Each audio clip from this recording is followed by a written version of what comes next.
Boa tarde, mais um dia e um prazer em poder falar com vocês sobre diversas questões, e uma delas que tem me chamado a atenção porque os meus vídeos podem ser comentados, e responderei àqueles que divergirem ao ponto de contestar algo.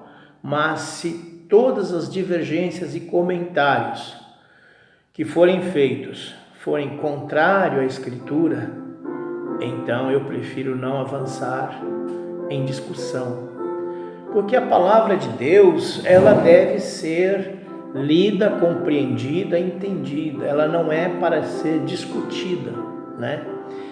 E a palavra de Deus só pode vir através da revelação, né? Como Jesus disse para Pedro: tu és Pedro, e sobre esta pedra edificarei a minha igreja. Esta pedra que Jesus se referiu era a revelação que Pedro teve de discernir que ele era o Cristo, o Filho do Deus vivo. Jesus então revelou a ele: bem-aventurado és tu, Simão Bar-Jonas, porque não te revelou a carne e sangue. Então daí vocês veem que a pedra significa a revelação. Agora, com relação a uma pessoa que disse, ou afirmou, ou deu a entender que Caim era filho de Adão, eu queria ler para vocês a descendência de Caim e que cada um depois de Caim significava diante das Escrituras. Primeiro eu quero ler uma escritura que está em Gênesis 4, capítulo 4, verso 16 e 17, que diz assim, olha, observa bem. E saiu Caim diante da face do Senhor, e habitou na terra de Nod, da banda do oriente do Éden. E conheceu Caim a sua mulher, e ela concebeu e teve a Enoque. E ele edificou uma cidade e chamou o nome da cidade pelo nome de seu filho, Enoque. Baseado aqui, nós vamos ver então a descendência de Caim, né? Conforme nós lemos aqui, né? Caim significa aquisição. E lendo aqui em São João, primeira carta de São João, capítulo 3, verso 12, nós encontraremos aqui o que diz: estes são manchas em vossas festas de fraternidade, banqueteando-se convosco e apacentando-se a si mesmo, sem temor. São nuvens sem águas, levada pelos ventos de uma para outra parte. São como árvores murchas, infrutíferas, duas vezes mortas e desarraigadas. Então, veja bem o que João está dizendo aqui. Preste atenção, tá? Nessa leitura de primeira carta de João, capítulo 3, verso 12. A descendência de Caim nós vamos encontrar aqui da seguinte maneira: Enoque foi seu primeiro filho. Então, é o começo. Depois nós tivemos Irade, que significa testemunho. Meujael, quer dizer destruição. Metusael, teologia e prosperidade. Inclusive é um tema muito conhecido de muitos, né? Teologia, prosperidade.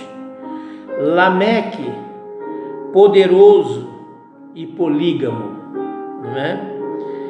Ada, ornamento, ou seja, ela era uma mulher que se vestia muito bem, ela era ornamentada, né? Depois nós temos Zilá, que ela era sombria, mansa, né? Paciente. Depois nós vemos Tubal, criador de gado, e Tubal-Caim, criador de armas, né? Então, lendo aqui, nós vamos encontrar na carta de Judas, que é um capítulo só, né? Judas, que diz assim no versículo 14, 15, depois nós vamos ler o 11 e o 13.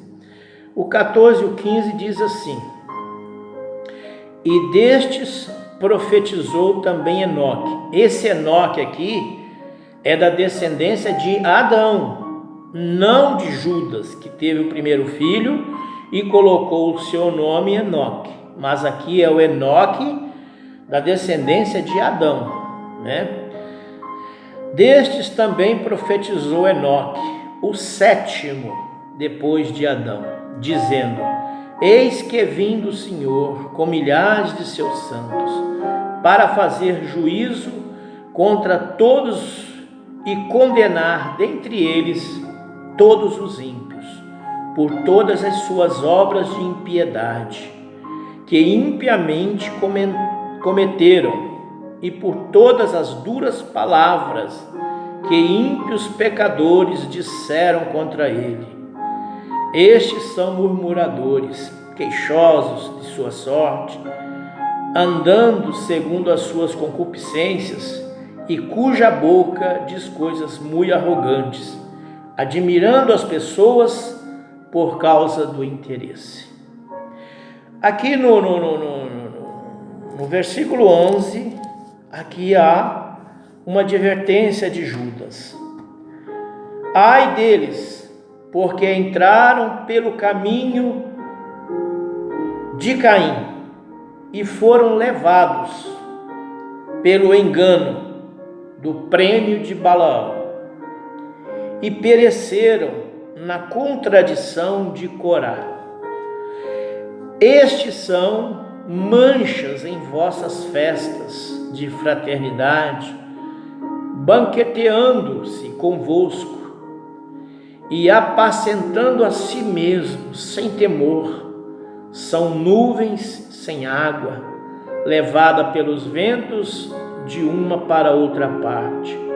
São como árvores murchas e infrutíferas, 2 vezes mortas e desarraigadas. Então, no 13 disse assim: ondas impetuosas do mar, que escumam as suas mesmas abominações, estrelas errantes, para os quais está eternamente reservada a negrura das trevas. Amados irmãos, amigos, a Escritura é um livro maravilhoso, porque a Escritura é um livro de letras que tem confundido muitas pessoas, e quero também dizer aqui que as Escrituras é um livro para o verdadeiro cristão sentir e ver a revelação de Deus, porque olhar a letra todo mundo olha, inclusive os maiores teólogos do mundo, mas ver o que está por trás da letra é a revelação de Jesus Cristo, né? Então, mediante a isso, eu também vejo que muitos confundem, né, o fato que aconteceu lá em Gênesis 3, quando Eva foi enganada pela serpente. E a serpente, sendo um animal astuto, falava, era um gigante. Eva era pequena perto dela, né? Mas ela enganou a Eva e a possuiu, porque a Bíblia diz claramente que ele a seduziu. Não precisa ser muito inteligente para saber a palavra sedução. né?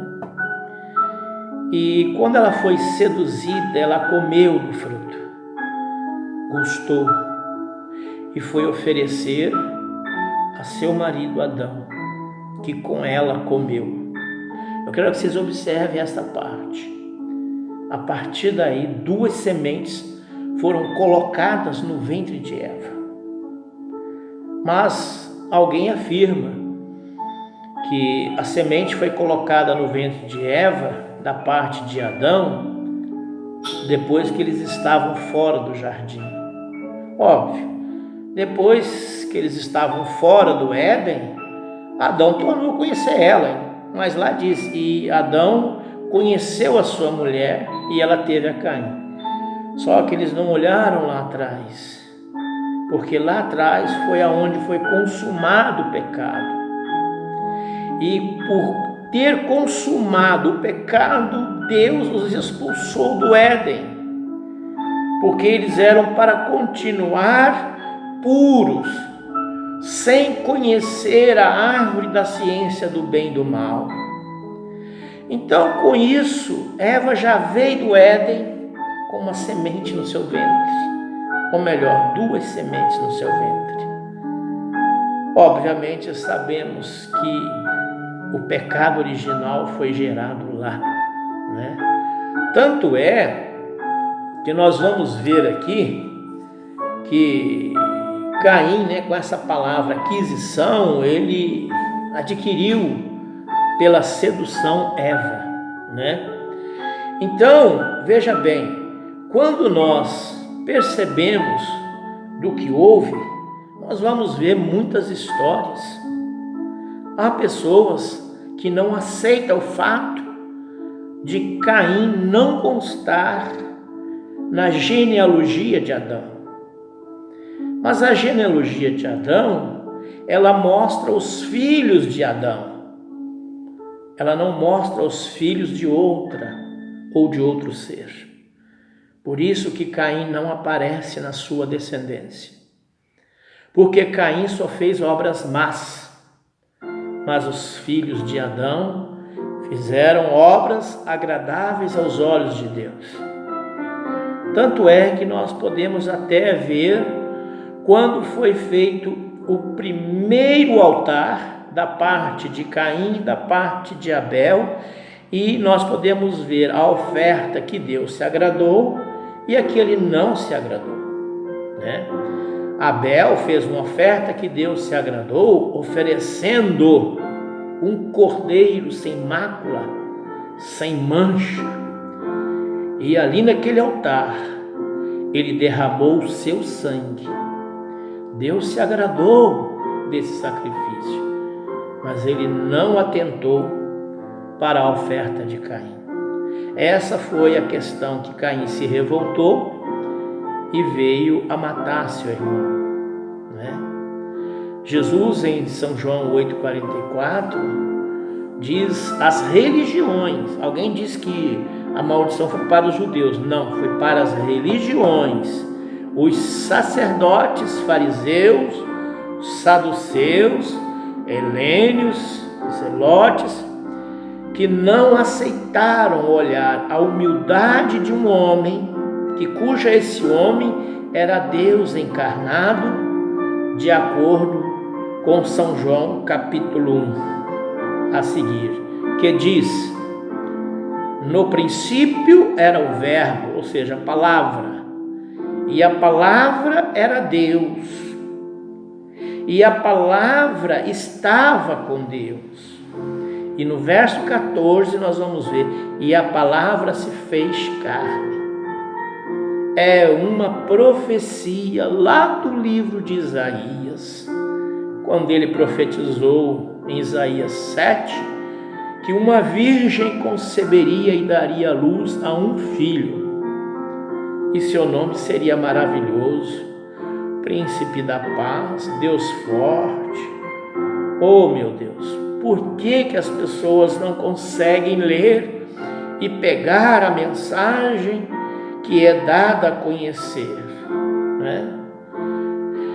Também tem algumas críticas. Pessoas dizem que no final da Bíblia, do Velho Testamento, ali aparecem dois profetas com o mesmo espírito. João Batista, que está no capítulo 3 de Malaquias, é aquele anunciado em Isaías 43. Ele viria para apresentar o Messias a seu povo, os judeus. João Batista não fez nenhum milagre. Ele não fez nada de cura, de maravilhas, nada. O que ele veio fazer é apresentar o Messias a seu povo, a quem eles buscavam, o Senhor, o anjo do concerto. Em São Lucas 1,17 diz que o espírito e virtude de Elias ia adiante de João, né?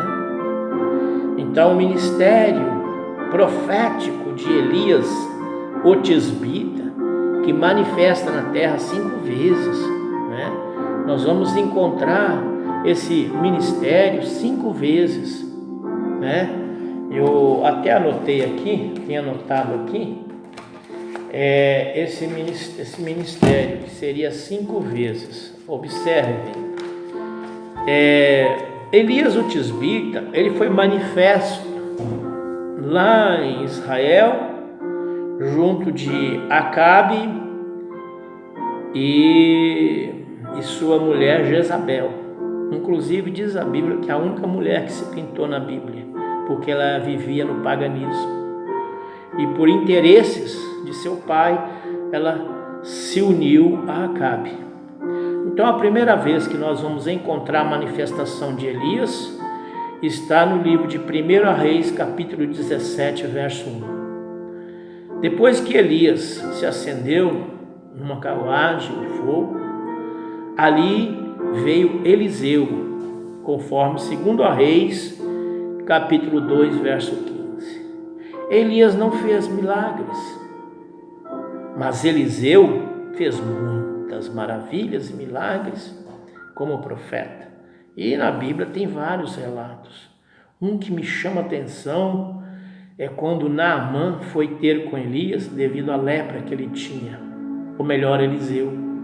Eliseu nem sequer olhou para Naamã, mas mandou o seu servo Geazi dar o recado para Naamã que ele deveria mergulhar 7 vezes no Jordão. Observe o número 7. Depois de Eliseu, nós vamos chegar no finalzinho do Velho Testamento, quando João Batista teve o mesmo ministério de Elias. Ele não fez milagre algum, mas a Escritura diz que o ministério de Elias ia diante dele. Isso está em São Lucas 1,17. Depois nós vamos viver 2000 anos, baseado na promessa que Jesus disse em São Mateus 17,11, que ele diz que Elias viria primeiro. João já era morto, teve sua cabeça degolada por pedido de Herodias, a sua filha Salomé, que dançou para Herodes. Herodias era uma mulher que traía seu marido Filipe, irmão de Herodes, para ficar com Herodes, e ela odiava João Batista. E quando Salomé foi dançar para Herodes prometeu para ela metade de tudo que ele tinha se ela dançasse para ele. Então sua mãe Herodias aproveitou a oportunidade para pedir a ela, que quando Herodes fosse dizer para ela o que tu queres que eu faça, que ela deveria pedir a cabeça de João Batista. E isso aconteceu, vocês sabem disso. Depois nós encontramos aqui, após 2000 anos, novamente, Elias tinha que se manifestar na terra. Agora, não para apresentar o Messias, mas para restaurar todas as coisas. Ou seja, tirar todos os cristãos de dentro das religiões para restaurar a mesma fé dos filhos aos pais apóstolos, que a Bíblia diz que nós vivemos sobre a mesma fé de nossos pais, apóstolos e profetas, né? Então nós tivemos aí o cumprimento de Malaquias capítulo 4, versos 5 e 6, que diz: eis que eu vos envio o profeta Elias, antes que venha o dia grande e terrível do Senhor, e converterá o coração dos pais aos filhos, e o coração dos filhos a seus pais, para que eu não venha e fira a terra com maldição. Nós podemos olhar os dois ministérios, o de João e do profeta irmão Branham. João veio, a terra não foi queimada, purificada. No ministério de João, nós não pisamos a cinza dos ímpios. Mas quando aparece agora a quarta manifestação do ministério, o espírito e virtude de Elias sobre William Branham, que William Branham foi um homem normal como nós, comia arroz, feijão, como nós, andava na rua, conversava com todo mundo. Mas eu falo do ministério que estava sobre ele. Então, o espírito e virtude que estava com ele era o mesmo que esteve com Elias, né? Jesus disse isso, né? E o que ele fez? Ele veio para restaurar a fé dos filhos aos pais apóstolos. Isso é verídico. Então, esse quarto ministério trouxe para nós o colírio que nós precisávamos, a mensagem para que pudéssemos ver e enxergar aquilo que estava escondido atrás das letras das Escrituras. Graças a Deus por essas mensagens maravilhosas que foram pregadas de 47 a 65. E por último, nós vamos ver a manifestação de Elias, não mais um espírito sobre um homem, mas o próprio Elias, que não morreu, junto com Moisés, retornando a Israel para tirar os 144 mil judeus, porque nesse período que eles estiverem pregando o Messias para os judeus, a noiva, a igreja noiva, já estará nos ares. É isso que deve ser visto. Veja bem, irmãos, a igreja noiva será arrebatada aos ares a encontrar seu Senhor. O irmão Branham, ele tem vamos dizer assim, um tipos, como, por exemplo, Eliezer. Eliezer foi buscar uma noiva para Isaac e entregou ela. William Branham foi levantado para fazer que os nossos corações se convertessem à mesma fé dos pais apostólicos. Para quê? Para que nós estivéssemos preparados, e ele vem nos apresentar Cristo, o Cristo verdadeiro, o Cristo vivo, o Cristo que está vindo hoje buscar a sua noiva. Então, preciosos, eu quero aqui dizer, nós não vamos ver Elias e Moisés em Israel pregando aos israelitas. E quem vai ouvir somente os verdadeiros israelitas, conforme está no livro de Romanos, capítulo 9, Romanos capítulo 9, verso 6, se não me falha a memória. Quer ver? Vocês sabem que hoje em Israel, a cidade de Jerusalém tem sido pisada por todo tipo de religião, por todos os ismos, mas lá há genuínos israelita. Se nós observarmos aqui em Romanos, capítulo 6, verso 9, deixe-me ver aqui, Romanos, que diz lá da seguinte maneira: nem todos que são de Israel são israelitas. Esta é a conclusão. Observa então que nós devemos viver uma verdade, e essa verdade ela só é encontrada aqui na Bíblia Sagrada. Fora daqui não há verdade. Agora, esta verdade não é a letra em si escrita, mas a verdade está entre linhas. Porque William Branham disse isso. Olha, a revelação de Deus está entre linhas.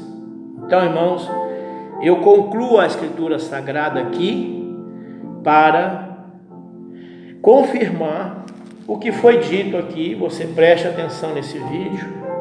E eu quero deixar aqui alguma coisa que o William Branham escreveu, por exemplo, numa mensagem intitulada As 10 Virgens e os 144 mil judeus. Aqui ele está falando quando a igreja será arrebatada.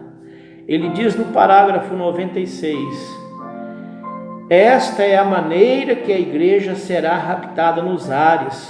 No meio dos ares a encontrará o Senhor em sua descida. Oh, que romance será, amor à primeira vista. Quando estivermos lá, os anéis da terra, e cantarmos os hinos de redenção. Oh, que coisa! Como cantaremos e o louvaremos pela graça redentora que Ele nos deu, quando anjos cobrirão os lados do círculo da terra com cabeças inclinadas, não sabendo do que estamos falando. Os anjos não foram perdidos. Eles não sabem o que significa ser salvo.